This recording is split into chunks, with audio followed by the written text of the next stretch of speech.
தோழர்களே, இந்த களத்திலே, தேர்தல் களத்திலே நான் படித்தேன். இத்தனை பேர் நான் திமுக தோழர்கள் எல்லாருக்கும் நான் நன்றி சொன்னேன். எனக்கு பெல்ஸ் பால்சி என்ற ஒரு தேர்தல் நேரத்திலே ஒரு நோய் அட்டாக் ஆனது. அப்படியே அப்பொழுது மாண்புமிகு நம்முடைய அன்றைக்கு அமைச்சராக இருந்தார் அவர் எம்ஆர்கே பன்னீர்செல்வம் அண்ணன் அவர்கள். அவர்தான் முதலில் கூலிங் கிளாஸ் போட்டு நான் வந்து இந்த முகம் பேச முடியாது, அந்த அவையில் நான் பேசுவதற்கு உட்காரும் பொழுது அவர் சொன்னார், நீ பேசு என்று முதலில் சொன்னார். நான் பேச முடியவில்லை. எனக்காக பேசி என்னுடைய வெற்றிக்காக பாராட்டிய மிக முக்கியமான திராவிட முன்னேற்ற கழகத்தினுடைய ஒரு தலைவர் என்றால் என்னுடைய அண்ணன் எம்ஆர்கே பன்னீர்செல்வம் அவர்கள். நாங்கள் தொடர்ந்து நன்றிகளை சொல்லிக்கொண்டே தான் இருக்கின்றோம். ஆனால் அந்த பகுதியில் பேசக்கூடியவர்கள் யாருமே எங்களுடைய தலைவர் எழுச்சி தமிழர் தொல்காப்பியன் திருமாவளவன் அவர்களுக்கு நன்றி சொன்னதாக தெரியவில்லை.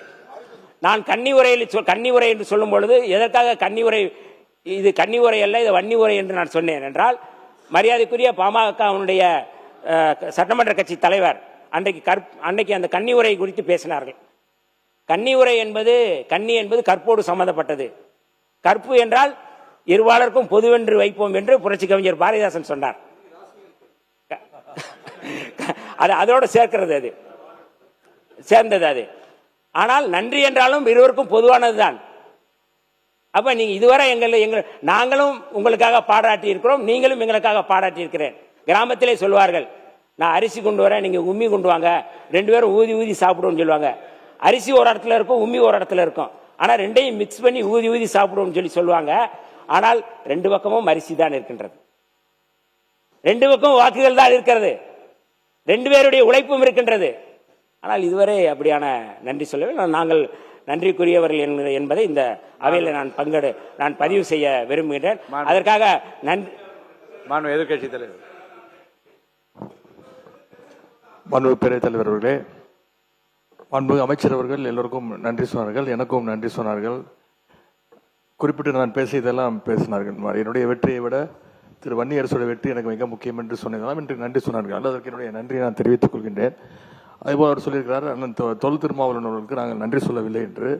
நான் அவற்றை சொல்லிக் கொள்வது, எங்களுடைய தலைவருக்கும் எழுச்சி தமிழர் அண்ணன் தொல் திருமாவளவன் அவர்களுக்கும் இருந்தது வந்து ஏதோ ஒரு தேர்தல் உடன்பாடு கிடையாது, தேர்தல் கூட்டணி கிடையாது. தேர்தலுக்கு முன்பு ஒரு கூட்டணியாகவும் தேர்தல் முடிவுகள் வந்தது பிறகு ஒரு கூட்டணி மாறுகின்ற அந்த கூட்டணி கிடையாது. அது ஒரு கொள்கை கூட்டணி.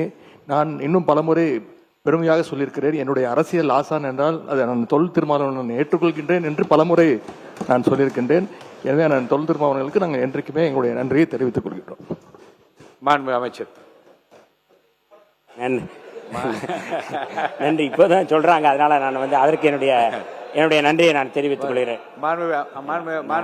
எப்பொழுதும் வந்து மாண்புமிகு அமைச்சர் 11 நிமிடங்கள் வந்து எல்லாரையும் நினைவு கூர்ந்து வளர்ந்து வாழ்ந்து வர விதத்தை பற்றி ரொம்ப அருமையாக 11 நிமிடம் எடுத்துக்கொண்டு சொன்னீர்கள். அவன் எல்லாம் அமைதியாக உன்னிப்பாக எல்லாம் கேட்டுக்கொண்டிருந்தோம். அடுத்து வணக்கமும் யார் யார் உதவி அதெல்லாம் அருமையாக சொல்லிவிட்டீர்கள்.